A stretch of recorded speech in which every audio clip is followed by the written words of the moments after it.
And we are live.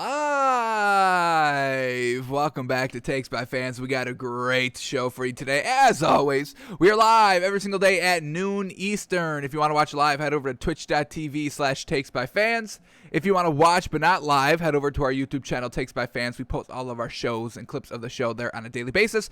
And if you just want to listen, we are on podcasting apps, Spotify, Apple Podcasts, Google Podcasts, iHeartRadio. So however you want to watch or listen, we've got you covered in multiple ways. All right, today's a big old Friday. Space Jam is out. LeBron's new movie. He's not in the finals, but he's got a new movie out. So watch that. HBO Max, theaters. Will we watch it? I mean, we have to, right? You just got to watch it. So we will. We may have a review on that, but we'll see. But today on the show, we'll just be watching the divisional playoffs 2016 Packers Cowboys. We got time in the show today. No NBA finals on. Womp womp. Gotta wait till tomorrow. And that's game 5, baby. Series back on. Now a best of 3 instead of a best of 7. Suns at home. Can the Bucks steal one on the road? We'll see. So we'll break down that game tomorrow, but today we will be focusing on Aaron Rodgers' 2016 game against the Cowboys. He gets the win. Congratulations. Goes to the NFC Championship game again, but he flounders in that game again. So we'll judge that game, judge his performance out of 100 credit points, and see how much we can give him. But let's just jump right into it with the stories of the day. And the first one up, we've got a little update on Richard Sherman. All right, he had his kind of hearing yesterday for all the charges, and now he is facing 4 misdemeanors. So no felonies. Great. I mean, I don't want anybody to be a felon. I mean, you're just kind of, you can't vote. How trash is that? Felon can't vote. So don't want to see any felonies out here. And he was released on his own recognizance, and he didn't have to pay bail or anything like that. And he's facing 4 misdemeanors. So let's kind of get all the information here on Richard Sherman and see what these misdemeanors are. So Richard Sherman, a free agent corner and 10-year NFL vet, has been released from King County, Washington Correctional Facility following a King County's judge's order of his release without bail Thursday. Sherman is now scheduled to appear in court today, Friday, at 8:30 a.m. Pacific time for a second hearing to face 4 misdemeanor charges: criminal trespass with the domestic violence designation, malicious mischief, DUI, and resisting arrest. Now, we kind of figured he was going to get charged with the DUI, with the drunk driving, resisting arrest as well. He did kind of, flee from the cops a little bit. I had to sick the dog on him, remember? So those are all the kind of charges that he is facing, and they're all just misdemeanors, like we said. King County District Court Judge Famamu Masanie, jeez, I butchered that one, apologies, declined to set a $10,000 bail, which was requested by the prosecutors. Masanie referred to Sherman, who was not at the hearing, as a, quote, pillar of the community. And that is kind of, probably Richard Sherman's kind of saving grace. He is kind of, big in the community. He is kind of, a big figure in the NFL. We know he's on kind of he's on the NFL Players Association, something along those lines. So he is kind of, a good member of the community. And, like we said, this is just kind of an unfortunate situation that happened because he was a little intoxicated. Now, obviously, that doesn't excuse his behavior, but, we just, in society, I mean, we hold players or people just in general that are kind of under the influence at a little bit of a lower standard, which I never got, but alcohol is legal and all that, and like if you get into a drunk driving accident and kill somebody, it's like manslaughter. It's like, oh well, no, you were drunk, okay, no murder charge. So it's real weird how just society in general just kind of treats drunk people. So I guess Richard Sherman gets the benefit of the doubt in that way as well. All right, quote here by Richard Sherman's attorney, quote, "We're investigating the circumstances related to these allegations by the state." Allegations? We've got something on camera. We got that up because we saw we do have video of Richard Sherman trying to break in to his father-in-law's house, and it is it's intense. We'll just say that. But here we go. We're investigating the circumstances related to these allegations by the state. Richard Sherman's attorney, Cooper Offenbecher, said Thursday, quote, Richard is thankful to have support of his family and friends. We look forward to vigorously defending this case in court. Okay, I mean, it's kind of an open and shut case, but, hey, you got the right to defend yourself. We'll see what evidence he has that be like, nah, that's not even me, even though we do have him in 4K. I mean, we got a Ring doorbell camera. Y'all know those. So, it's going to be tough, but we'll see. Sherman's wife, Ashley Moss, issued a statement following the hearing, quote, I love and support my husband. I am committed to helping Richard get the support and care that he needs. Richard has always been a loving father and husband, and we are looking forward to seeing him at home with his family. That's always great.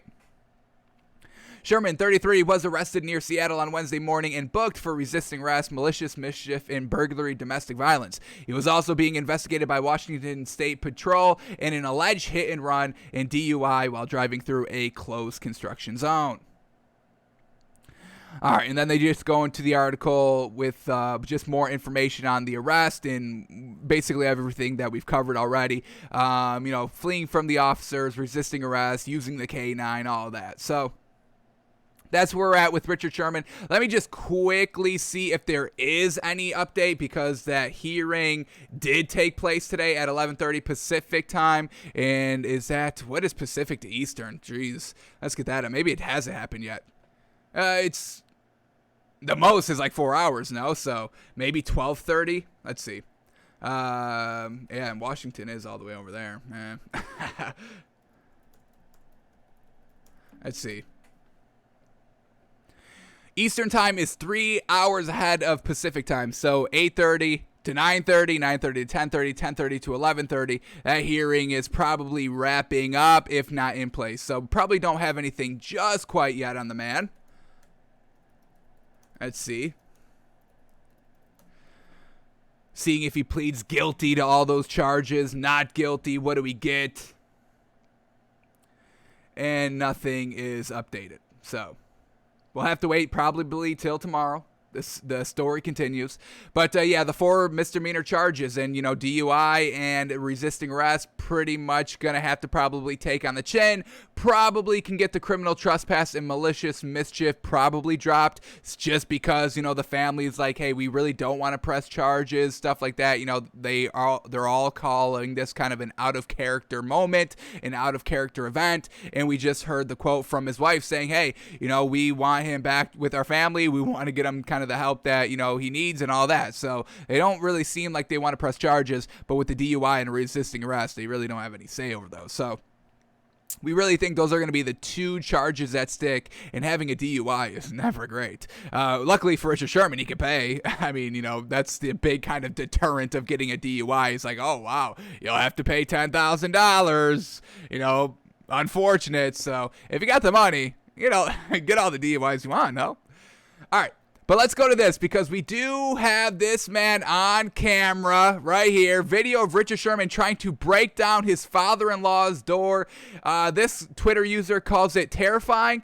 I would be a little scared. I'm not going to lie. This man is really trying to break down the door here. So here we go. We get a minute 26 kind of clip here of Richard Sherman at the door, and this is the first one, folks. He's big, trying to break it down, throws his body into the door 3 times in a row, very forcefully. We have to remember, folks, that this is an NFL athlete. Let me get up his what he's looking like pounds and tall wise. Let's get this up. This is not just a regular dude, folks. This is an NFL professional athlete. He is 6'3", a lean 195, folks. So I don't want that coming after me. I'm not picking a fight. I mean, we've talked about this a couple weeks ago on the show. I'm not picking a fight with any NFL athlete, folks. None of them. I'm not taking any of them on. They will instantly beat me. I know this.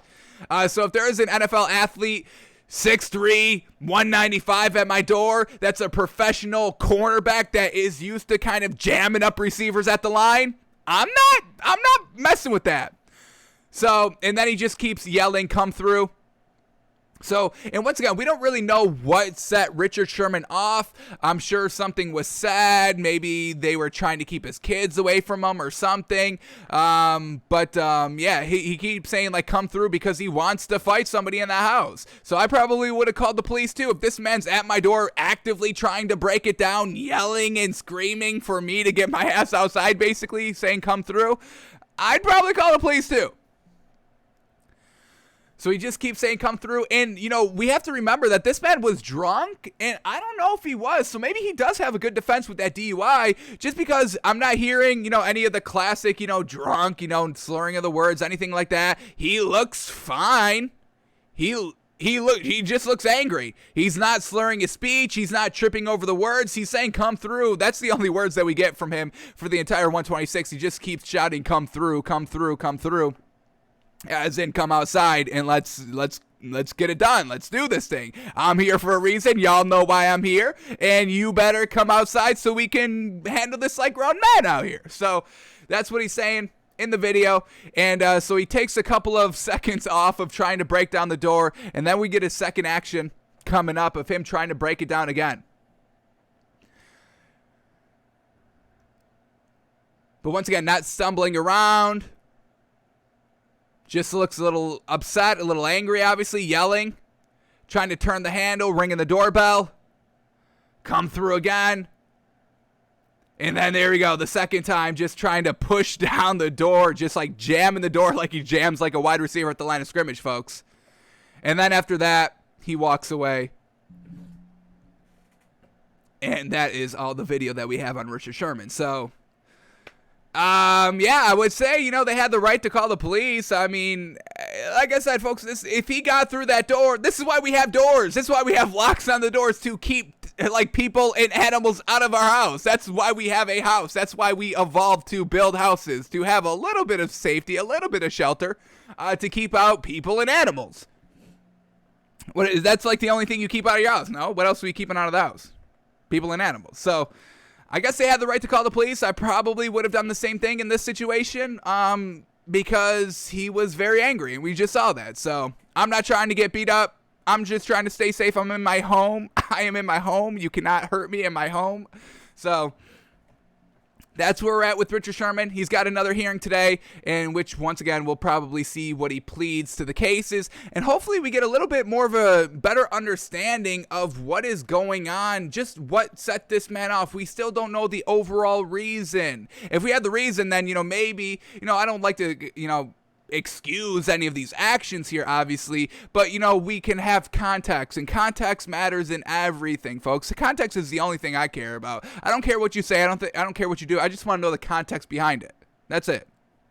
So we'll see how he pleads to these charges. Didn't look drunk to us, so that'd be interesting to see. We know that they did take a blood sample. They did get the warrant to get the blood sample because the police said they smelled alcohol on his breath.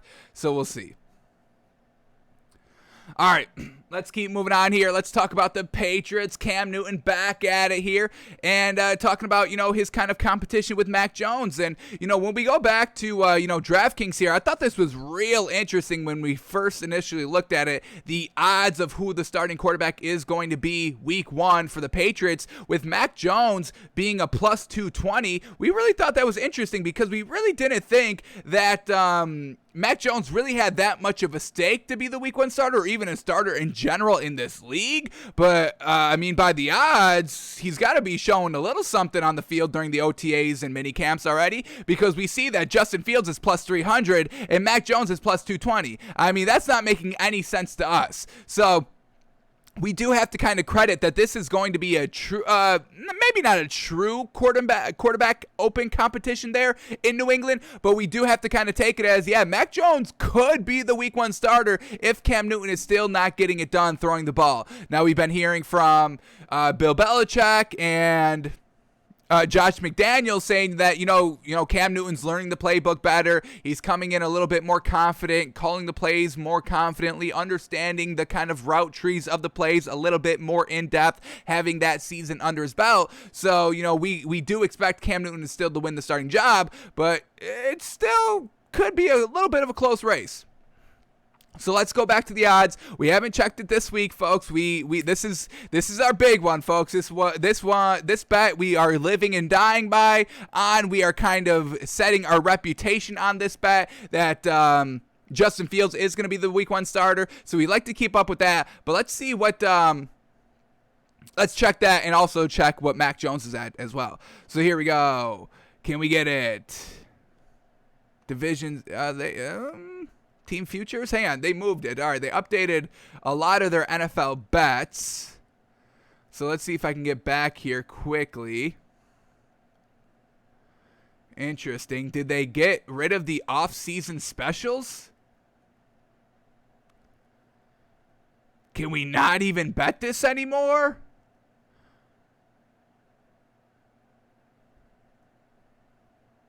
Uh-oh, folks. Y'all might have missed it. We told y'all to get it while it was hot, and they may have just taken it right off. This is interesting. It was under off-season specials, folks. And it's not here anymore.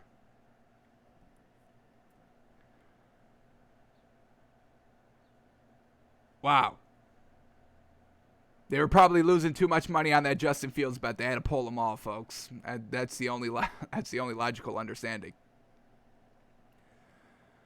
Interesting. Division specials, team futures, season specials.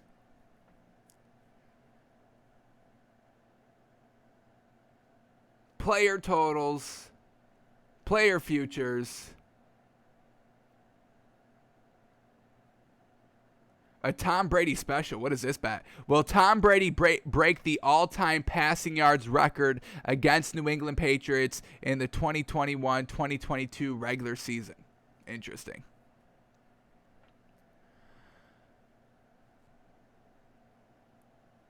All right, well, I guess we can check who's going to be the next quarterback for the Patriots. This is a little heartbreaking, I'm not going to lie.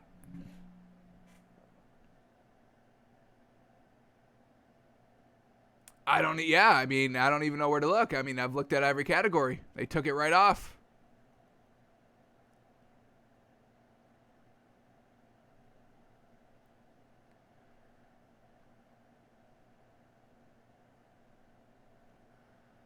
Well,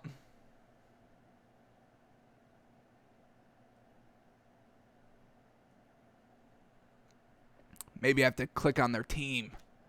See if I click on their team, can I get anything?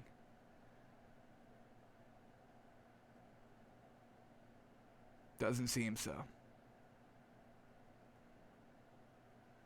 Well, what a bummer, folks. The saga of will Justin Fields be the week 1 starter bet has officially come to a close. Way prematurely. Well, we locked it in at plus 300, so we hope y'all did the same as well. Because it doesn't look like we'll be able to bet it again. Unfortunate. All right, well, let's go to the article then and see what Cam Newton is saying on Mac Jones in the open quarterback competition and how he feels like he's going to be playing. So let's just dive right in. Here we go. We can start from the top here. Here we go. Cam Newton's last couple of years have been, well, different from how he'd spent the first 8 seasons of his NFL career. Injuries preceded an unceremonious departure from Carolina, and a prolonged free agent period followed. It ended with a significant request: replace Tom Brady, keep the Patriots in contention, and do it amid an ongoing pandemic. Yeah, truly, everything stacked against Cam Newton here.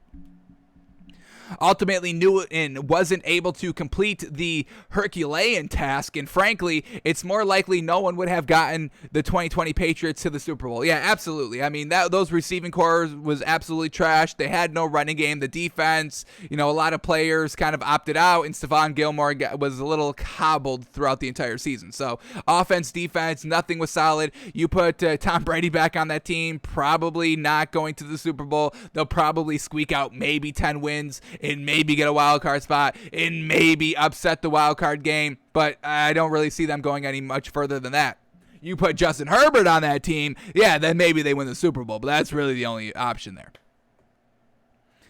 All right, ultimately, yeah, so here we go. No team had more opt-outs due to the pandemic than the Patriots, and after repeatedly pushing their chips to the center of the table in the final years of the Brady era, New England needed a year to retool.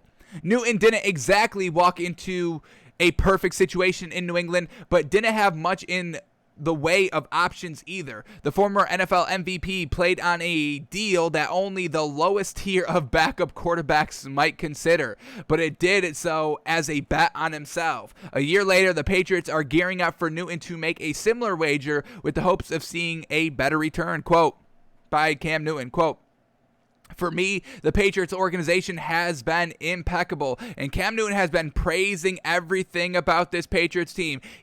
He's been praising Bill Belichick right off the rip ever since he's been there, the entire organization, and Josh McDaniels being a kind of real great offensive kind of minded guru, high IQ on the offensive side of the ball, and he's doing the same thing here. Now, is this just kind of butter talk to be like, hey, I want to be here, re-sign me, let me get another year at the helm here so I don't fade into oblivion?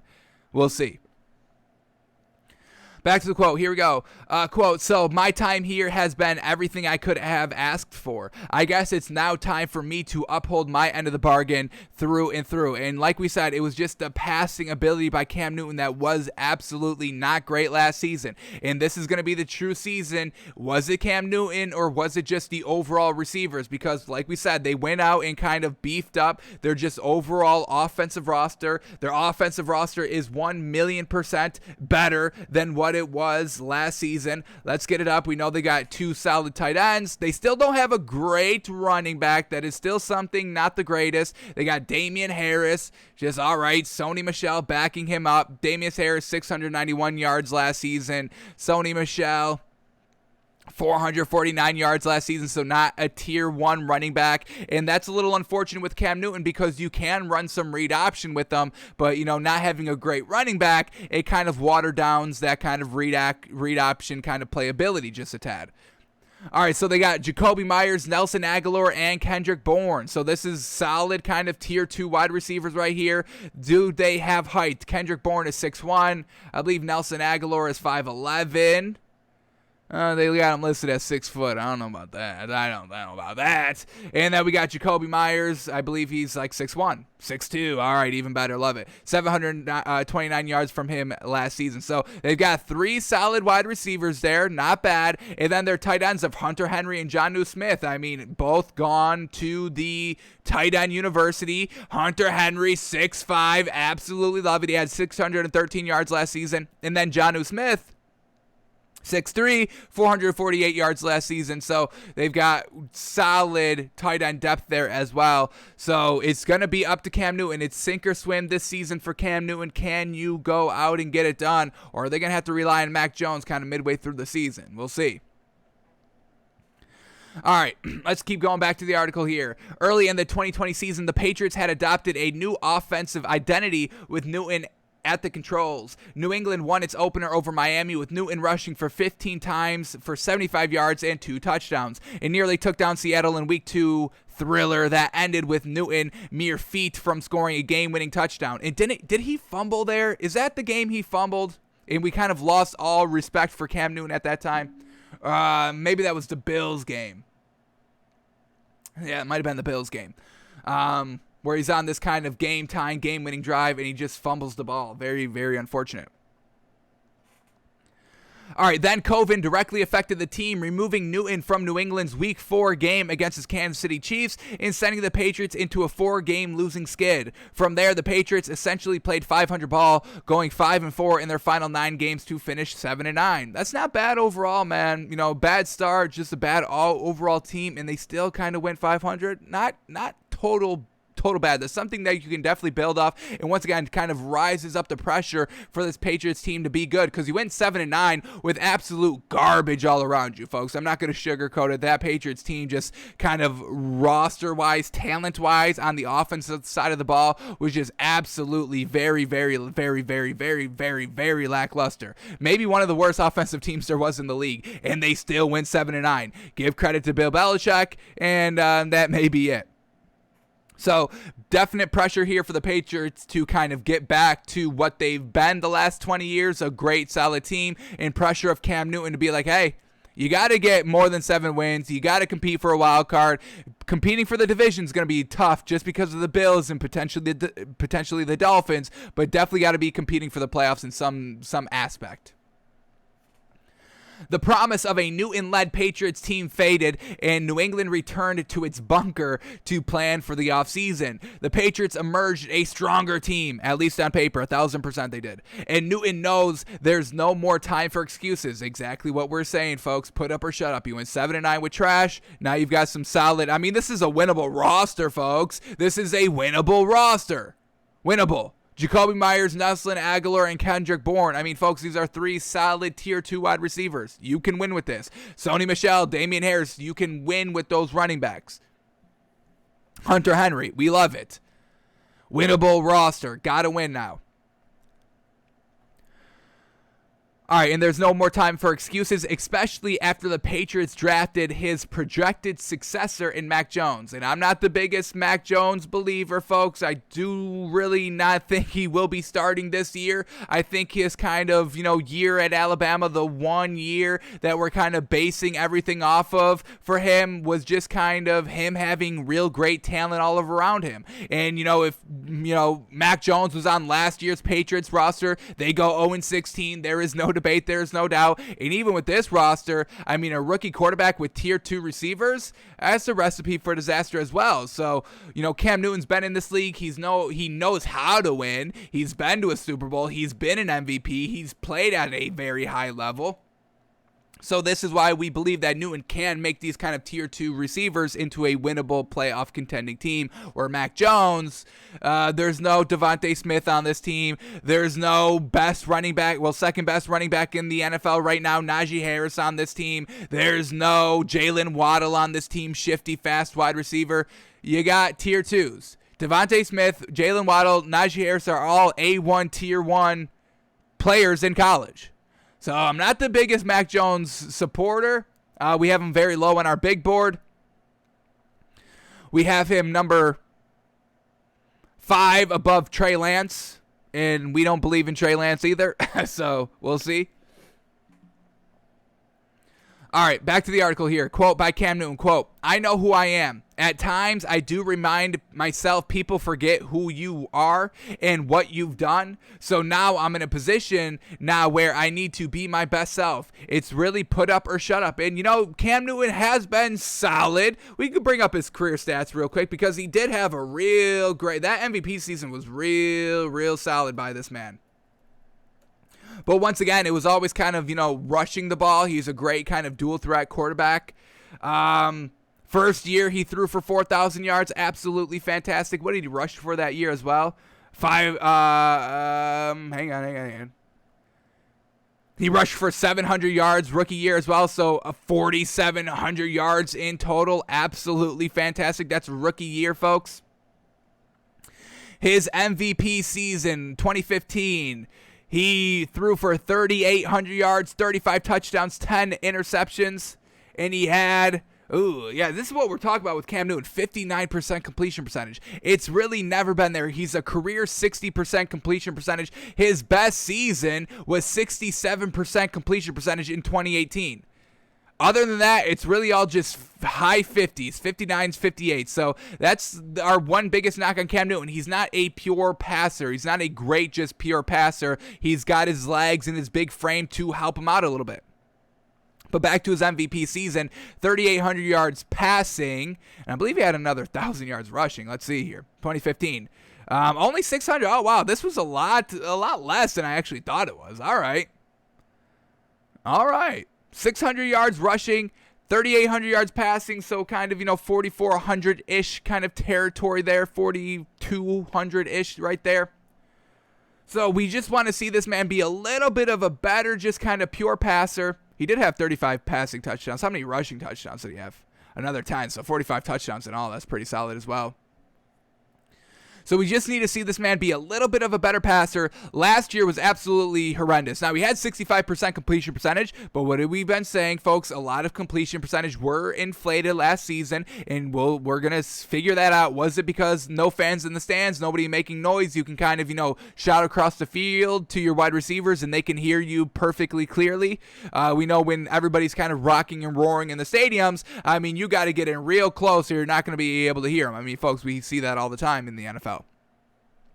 So the completion percentage was good, but this was not, folks. 2,600 yards, 8 passing touchdowns. The man had 8 passing touchdowns in 15 games played. 8 passing touchdowns, and he had 10 interceptions. Absolutely trash. Now, he did have a lot of rushing touchdowns. We had 592 yards and 12 rushing touchdowns. But still, at the end of the day, we're talking about 20 touchdowns in total. That's low, folks. Even if they were all just passing, that's still very, very low. So we need this man to be a better passer on this field. Let's see if he can kind of use his legs to help him out a little bit. But the majority of the scoring and moving the ball down the field has to be passing, folks.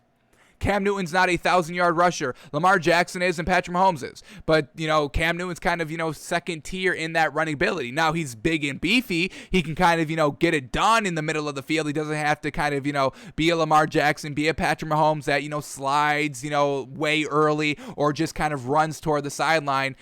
Cam Newton can kind of, possibly throw in a shoulder. But as he's getting a little bit older, how many years is he in the league already? Going into his 11th year. He is 32, aging up a little bit, so he's not going to be as dominant, as beefy as he was in kind of his prime there. So we just need Cam Newton to be a better passer. So, this quote here of, I know who I am. At times I do remind myself, people forget who you are.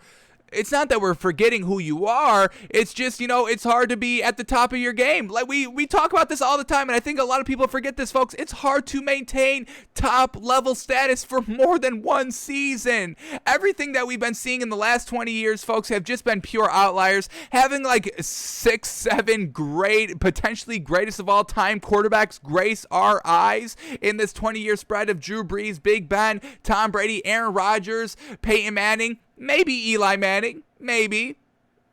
I don't put him in my greatest of all time. I don't know. I actually don't know if anybody does. But still, that high level of play, that won rings, you got to respect it. So we have, and Phillip Rivers, potential Hall of Famer. I don't put him in mine, but I know a lot of people are. So, we're talking about 8 real solid quarterbacks here during this last 20-year stretch, and I think that's going to be an outlier. We'll see how all these kind of younger quarterbacks develop. To Jalen Hurts, Trevor Lawrence, Zach Wilson, Joe Burrow. We already know, Justin Herbert's going to be great. Patrick Mahomes is already great. Lamar Jackson's real good. Kyler Murray's real solid. So the league is in good hands, and we'll see how it progresses here. But, we know Cam Newton's kind of strategy to kind of, psych himself up is always kind of say, hey, I'm trying to prove the doubters wrong. I'm trying to prove the doubters wrong. That's all we've been hearing from him. And once again, we get it right here. At times, I do remind myself that people forget who you are. We're not forgetting. We just saw you last year.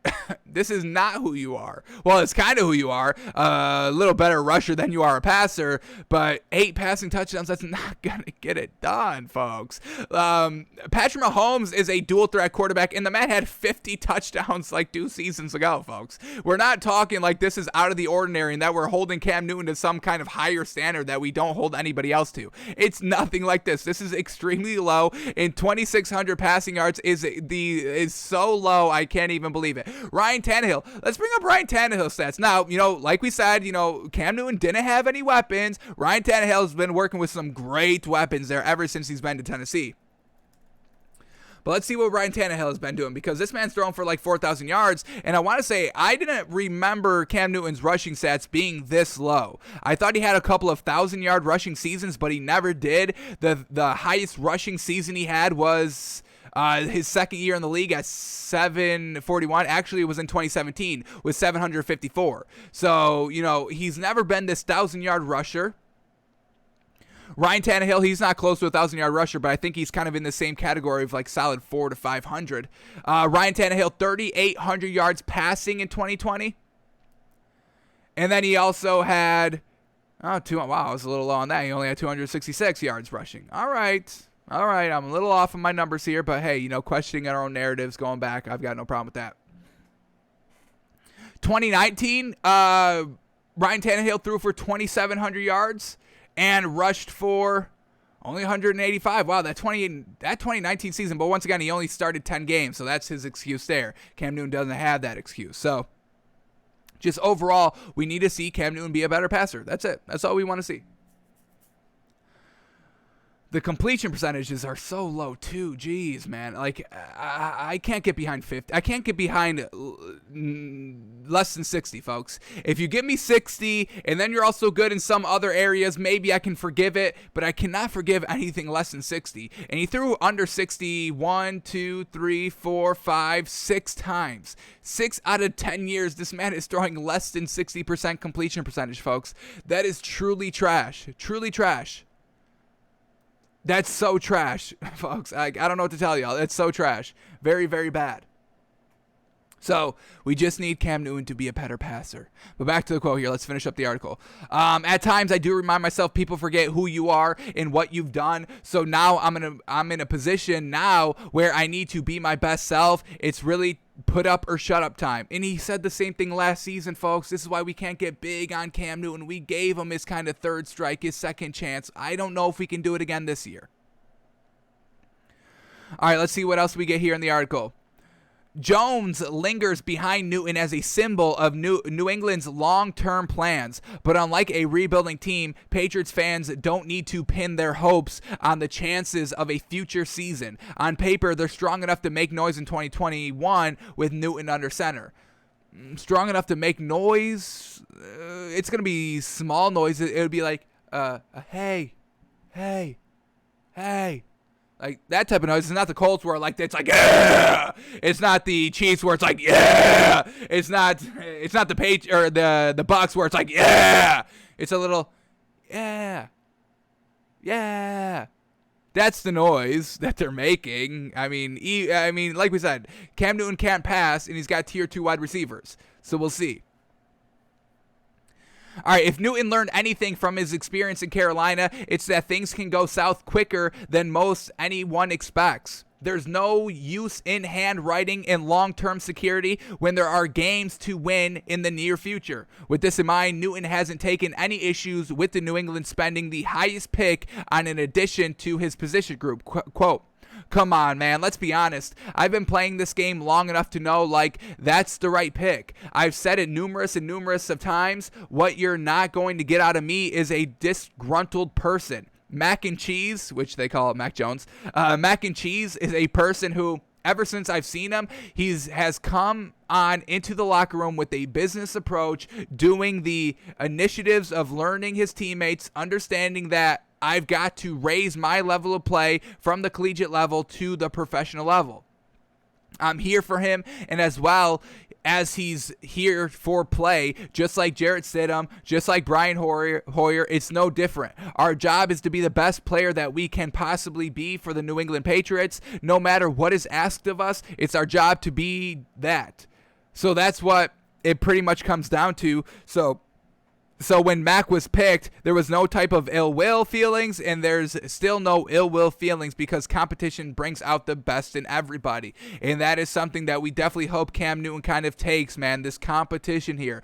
Try to just beat Mac and Cheese right off the rip. No, we don't want any kind of quarterback controversy. We don't want to be kind of going into, preseason game 3 where we're like, ooh, it's still kind of a toss up. I want to see Cam Newton go out there with the second year of the playbook and just the second year understanding of this Patriot system under him and going out there and executing and proving us wrong. We just said you're trash, your passing stats were absolutely trash. Go prove us wrong. I want to see y'all play at the highest level. I would love to see kind of Cam Newton back to kind of his prime where he got the MVP, where he got to the Super Bowl and was kind of decently dominant in the running game as well. I want to see that again. So we'll see what Cam Newton can do here. I don't think it's going to be that hard of a competition to win, and if he loses it, it's definitely 100% over for Cam Newton. I don't think we can give this man another chance on another team. I think it's completely 100% over for the man. So we'll see how he looks in training camp. We know that is coming up in a few weeks, folks, about a week and a half.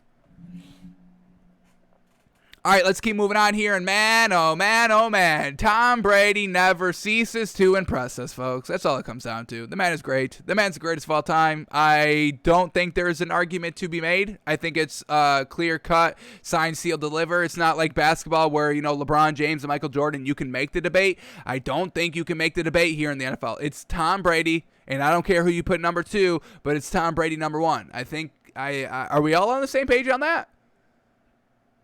I don't know. A lot of people always discuss Michael Jordan and LeBron just because you can have that debate. I don't think anybody really debates the greatest quarterback of all time. Just because I think we're all on the same page, and I don't know if anybody has another solid argument other than Tom Brady. I may be wrong. Hey, challenge me. Debate me. I've got no problem with it. But we get this little nugget right here. Tom Brady played the entire 2020 season with a torn MCL. Oh! First time on a new team, left your team that you've been in for like 20 years with and was playing through an injury, and then you went on the road in the playoffs and beat Drew Brees, and then you went on the road in the playoffs and beat Aaron Rodgers, and then you got to the Super Bowl and beat Patrick Mahomes. You literally ran the quarterback gauntlet and won a ring first year with the new team while playing on a torn MCL the entire year. GOAT, GOAT, GOAT, GOAT, folks. So let's just see how in depth was this injury, folks. Jeez. Before we get in the article, let's bring up Tom Brady's stats. Let's see what he was doing on a torn MCL the entire year last year, folks. 65% completion percentage. Love it. 4,600 yards. Love it. 40 touchdowns, 12 interceptions. That's way more than 2-1. That's 3-1 touchdown to interception ratio, folks. He literally just checked all of the boxes that we love, that we gauge great quarterbacks at. He just did it on a torn MCL. Aaron Rodgers, what was your excuse? What was your excuse, Aaron? Not having enough help? Being disrespected by your team? Try doing that on a torn MCL. Jeez, this man's the GOAT, folks. He's the GOAT. I don't know what to tell you. He's the GOAT. But let's see what we get in this article and see how severe this injury was. So Tampa Bay Buccaneers quarterback Tom Brady played the entirety of last season with a torn medial collateral ligament in his left knee, according to a report by the Tampa Bay Times. All right, maybe Tampa Bay Times, maybe a little favoritism, a little bit. Maybe it wasn't that extreme, but we do know that he did have off-season surgery. Brady suffered the injury in his final season with the New England Patriots, and it gradually worsened during his first year in Tampa. Brady, who was not listed on the injury report all season, underwent surgery to repair the knee in late February after leading the Buccaneers to a Super Bowl victory at age 43. So he wasn't listed on the injury reports. Is he kind of hyping this up a little bit? Why wouldn't you hype it up a little bit if you were in your position? We all know he had knee surgery, and we know the knee was a little knocked, but, maybe... Oh my God, it was completely shredded. The doctor, when he was doing surgery, he was like, I've never seen a knee this shredded before. I don't know how this man was even walking.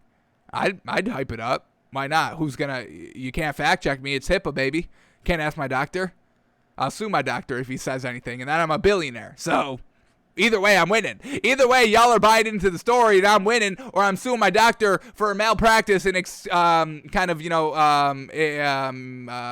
shoot, man. Just talking about my medical history, and I'm going to be a billionaire. So I'm winning either way. You can't stop Tom Brady from winning, folks. Jeez. Brady has not discussed specifics about the surgery, saying only it was, quote, pretty serious.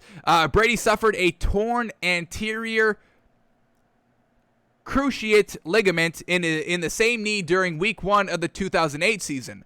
Buccaneers quarterback coach Clyde Christensen said in June he believed Brady's knee injury last season was, quote, a nagging nuisance that affected him all season. Quote, I don't think he was 100% last year.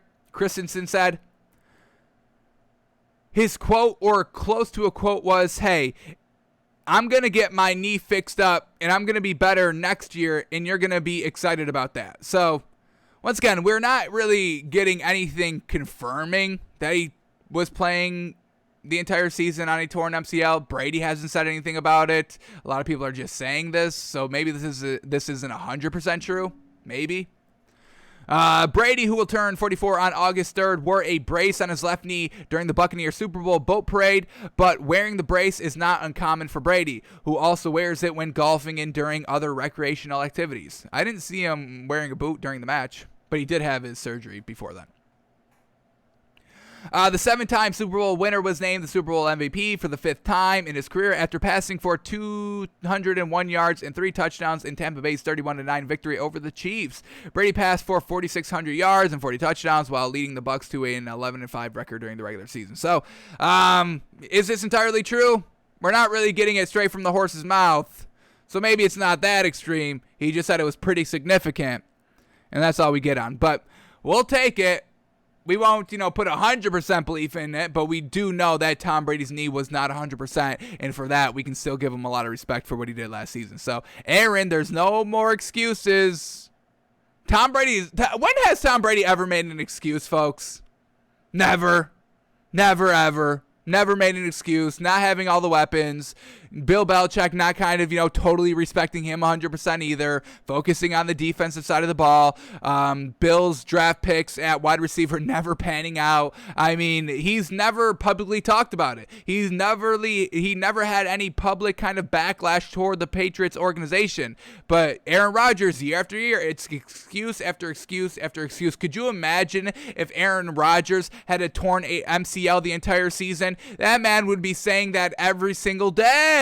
He'd be like, well, the only reason why I lost was because of my knee. Y'all heard about my knee? I had a torn MCL the entire year, and it was real bad. Oh, my God, it was so bad. The doctor, he went in my knee. It was like, I've never seen a knee shredded this bad in my entire life. He said, I didn't even know how you were walking. He said if I got into the emergency room 1 second later, they would have had to cut my entire leg off, even my other leg, because it would have affected it. The tear in my MCL would have spread to the other knee. They said it's a medical anomaly, but that's what they said. What, you're gonna question that? You're gonna question me and my doctor in HIPAA? You're gonna question all that? Yeah, that's what I thought. Yeah, that's what I thought.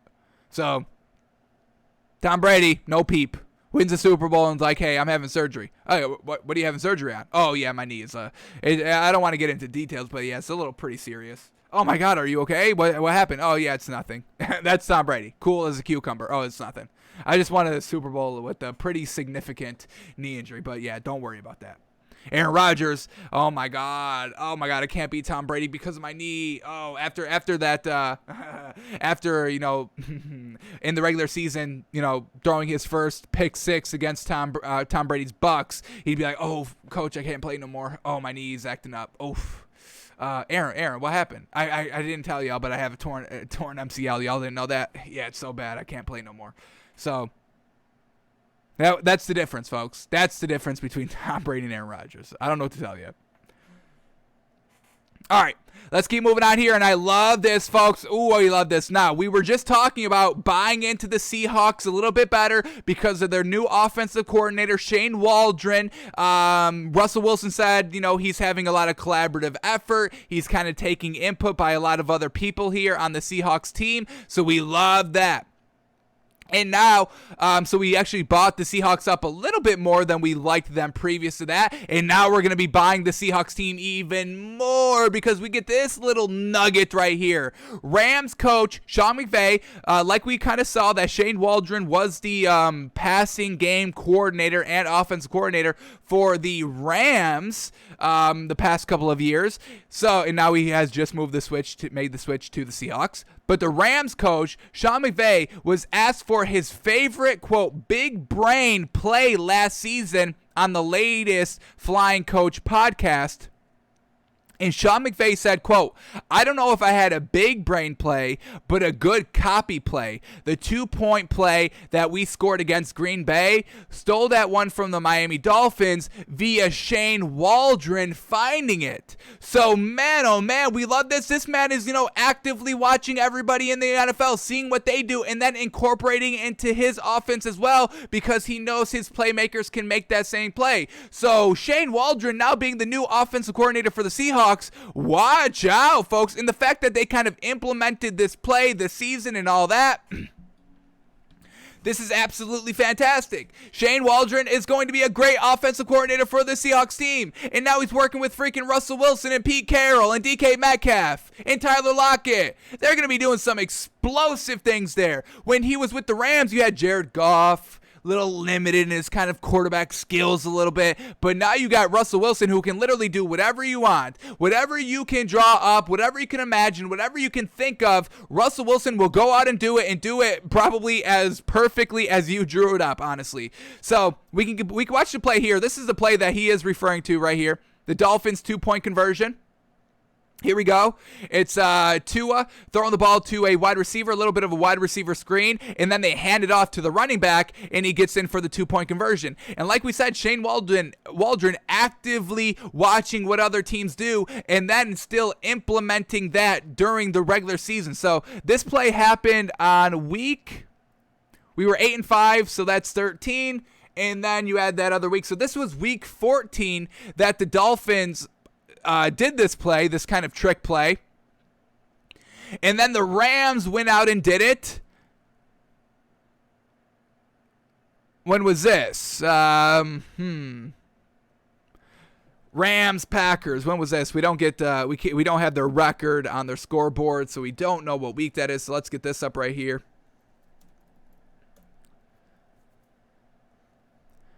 They didn't meet in the playoffs this year, did they?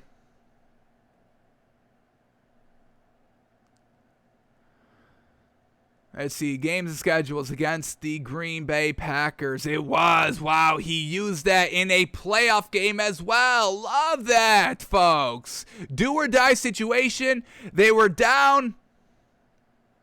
They're down 9 points. They go for the 2-point conversion to make it a 7-point game with a minute left in the third quarter, a 1-possession game. And Shane Waldron has the guts to use this play because he knows it's going to work. And the fact that he found that play the same season and then used it a couple weeks later, we love that. Innovating, watching everybody else, seeing what they do, and just kind of tweaking it for your success or running it the exact same way. But here we go. Rams do it here. Jared Goff, wide receiver screen, handed off to the running back, and it's a perfect play right there for the 2-point conversion. Now it's a 7-point game going into the fourth quarter, and the Rams have a chance. Unfortunately, you still got Jared Goff, so the chance kind of got squandered a little bit.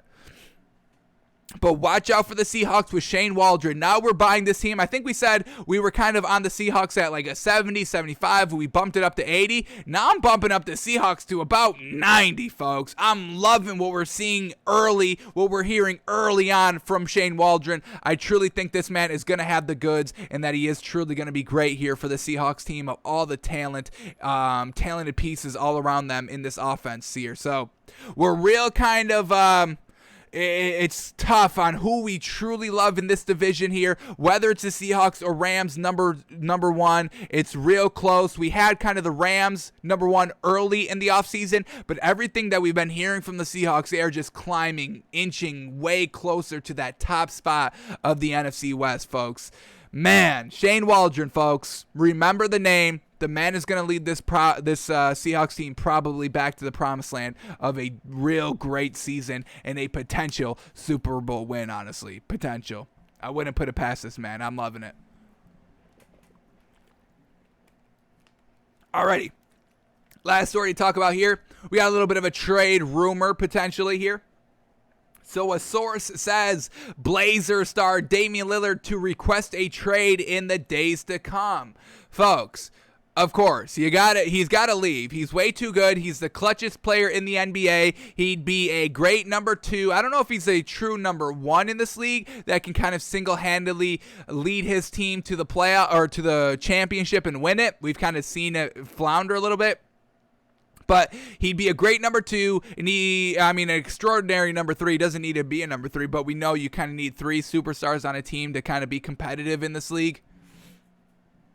So Damian Lillard, we want to see this man have kind of a super team of his own, whether he joins the Lakers with LeBron and AD. That's kind of probably the best fit for him, teaming up with LeBron. I mean, LeBron's clutch, Damian Lillard's even clutcher, and then Anthony Davis is the big beef presence down low. We've got a real great squad here. So, I've got no problem with Damian Lillard requesting a trade. I think it's long overdue. When we look at just what the Blazers have done since Lillard has got there, 2013, 2014, they lost the Western Conference semis. Next season, 2014, 2015, they lost in the first round. Then 2015, 2016, losing in the semis again. 2016, 2017, losing in the first round. 2017, 2018, losing in the first round. Then they finally got to the Western Conference finals here in 2018, 2019. Let's kind of see what this went. Did they get blown out in this series? Let's see. Who they face in the series? Let's see. So they lost it. They got swept by the Warriors 4-0. So once again, yes, you finally got there, finally got out of the second round, but once you got to the third round and had to face that super team, you got absolutely obliterated. Truly unfortunate. And even in the Western Conference semis in that same season, they went 7-game against the Nuggets, folks, against the Nuggets. So it's just that this Blazers team has been super underwhelming, and then the next year, 2019, 2020, lost back to losing in the first round, and then this season as well, back to losing in the first round. So this Blazers team is not giving Damian Lillard any help, any kind of real secondary help, another kind of 2 superstar. CJ McCollum, I don't know if he's a number 2 on a team. Honestly, they had no big. Yusuf Nurkic, once again, mediocre, tier 2 big there. They made that stupid decision this season to trade Gary Trent Jr. for Norman Powell, kind of straight up. What was that about? After Gary Trent Jr. was having extraordinary success and kind of really fitting in chemistry-wise and just overall fit-wise to this Blazers team, and then they just trade him for Norman Powell for no reason, honestly, no reason. And then their best bench piece is basically Carmelo, but this man's real spotty. He comes out and has like 2 great games back to back, gets the hype right back on him, and then he's just back to mediocre. An older player in this league, an older star, an aging star out of this league. And then you got Anthony Simmons that doesn't really do anything, hasn't really been evolving here. And then we have Derrick Jones Jr., who once again is really not evolving here on this Blazers team. So whether it's the coach, they got rid of their coach, that's probably a great decision, but I think it's time for Damian Lillard to try and taste that championship success and finally join a real super team. So I've got no problem with Damian Lillard requesting a trade. Now, we don't know if this rumor is true or not. Yusuf Nurkic actually went on Twitter and kind of is calling out this guy that tweeted the rumor. Yusuf Nurkic, the center for the Blazers, said, "Y'all really about to believe a guy named Henry Aboot?" Crying, laughing emoji cap. So that's what Nurkic says. So we'll see. According to Henry Abbott, Blazers star Damian Lillard likely to request a trade in the days to come. So I mean, we don't have to wait that long to see if this is actually true or not. But I wouldn't have any problems with Damian Lillard requesting a trade. I really think he should. It's long overdue, and the man is the clutchest player in the NBA, hands down, by a mile. No competition, no debate. Alrighty, that was all the stories for today. Let's kind of refresh now because I want to see if we get any more updates on this Richard Sherman story, because he did have the hearing today that should have wrapped up. Let's see. Anything? Do we get anything? Does not seem like we've gotten another update from his most recent hearing today, unfortunately. So it seems like we're going to have to kind of, go every single day with the Richard Sherman update, which we've got no problem with. We've been kind of, following his kind of free agent story. So we can still talk about this man every day.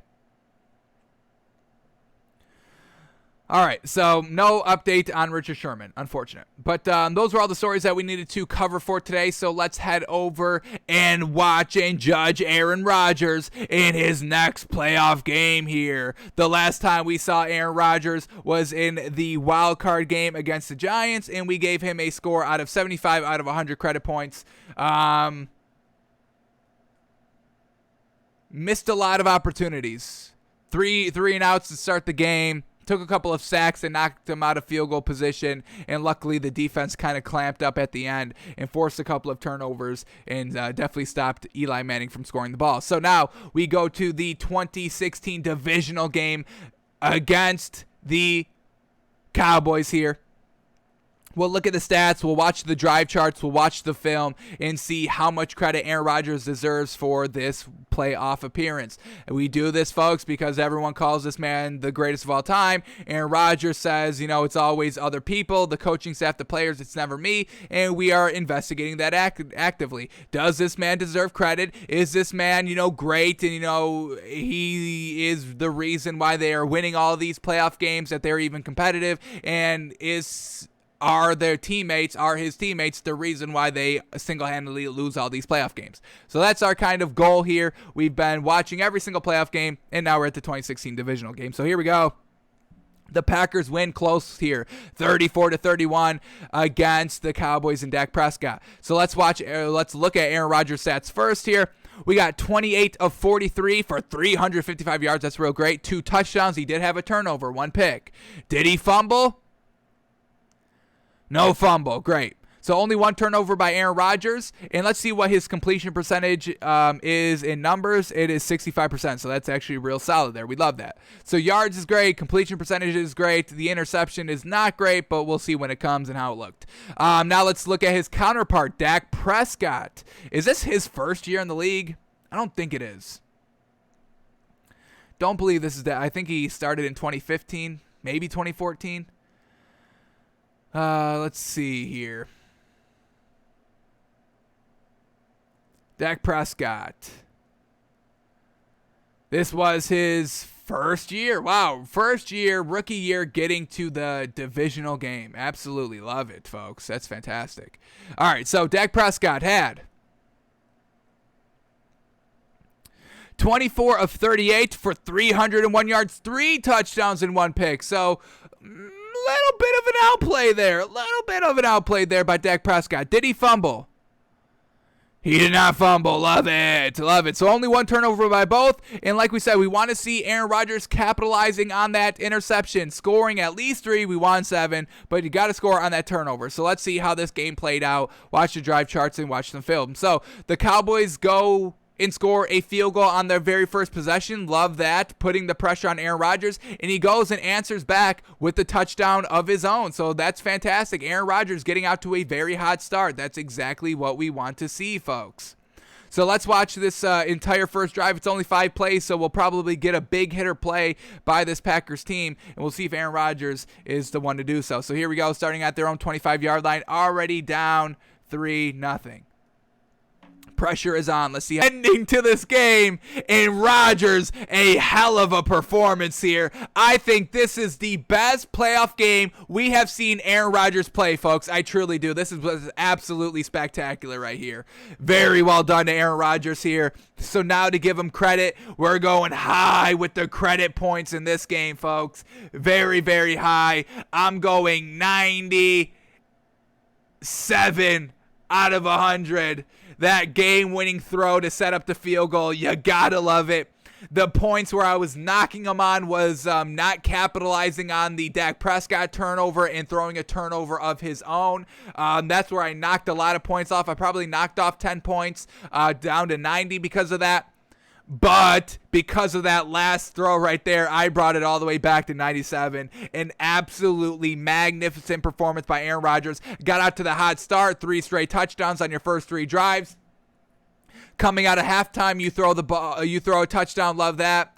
Just unfortunately, like we said, the one knock, throwing that interception right there. But then when it's tied 28-28, leading them down to a field goal, love it. And then when you have the game-winning pass for or the game the setting up pass for the game-winning field goal, we give you all the credit for that. So absolutely extraordinary performance here by Aaron Rodgers. 97 out of 100 credit points. That's how you get it done. That's what we're looking for. Absolutely loved it right there.